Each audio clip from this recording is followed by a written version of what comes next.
What is up, you guys? Another week, another video on the GR86. Obviously here we got it back inside the shop. Nothing wrong with it.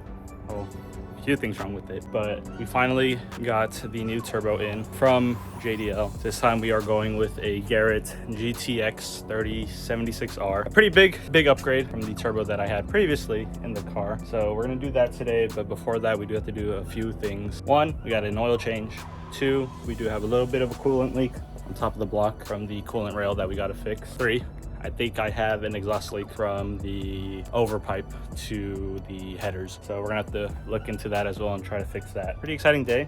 Throwing the turbo back in. Once again, still in the braking period, so we're not gonna be pushing boost or anything, just for the looks and the noises. We're gonna go ahead and work on that. First, we do have to drain the oil, and then once we do that, we're gonna start looking at the exhaust, making sure everything is tightened down correctly and fitted properly, and then we'll work on adding the turbo kit. So let's get started on that.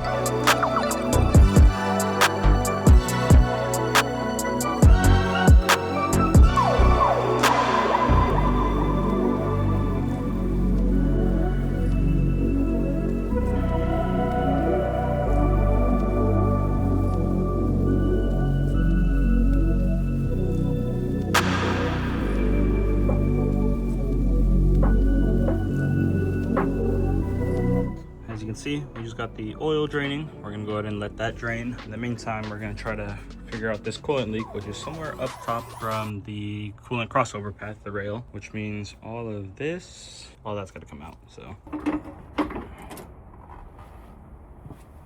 all right, just figured out the coolant issue. I believe most likely it was just a gasket. That's what I'm thinking, that wasn't seated properly or whatever. If that's not the case, then it could also be the actual coolant overpass itself, because I did buy that used, so there could be like a small crack in it somewhere. But I believe it was the gasket, just because it was leaking from where exactly that gasket is. So now I'm gonna go ahead and put the intake manifold back on, or the fuel rail, all that stuff that goes there, back on, and then work on installing the turbo kit. All right, got the intake manifold back on and everything hooked up. Now we're gonna go ahead and start working on the turbo kit. The new turbo, we do have to reattach the oil and coolant, like little adapters and fittings, and then along with the lines as well. But here's the new turbo, and then once we do that, we can start putting piece by piece the kit into the car. So here we got the turbo, very massive in terms of size compared to the last one I had. That thing is huge. Comparison, this is my hand. Obviously there's bigger ones out there, but this is the biggest one that JDL offers for their kit.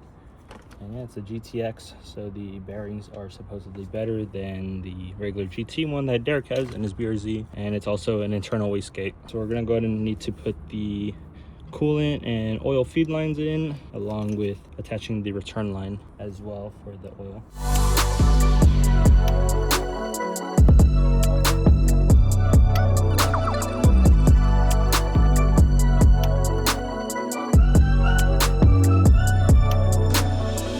All right, as you can see, all the lines hooked up to the turbo. Next is going to be hooking up the oil return line to the oil pan. So I'm gonna have to take off the plug that I have in there, along with putting the actual plug for the oil pan back in, because it is done draining. And then we can start working on the headers as well.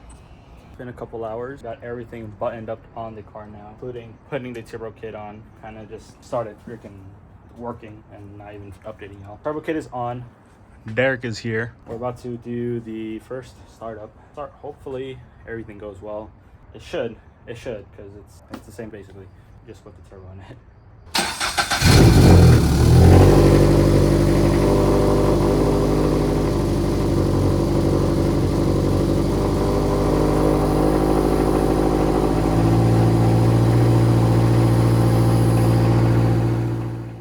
All right, y'all, we're gonna go ahead and get some driving clips.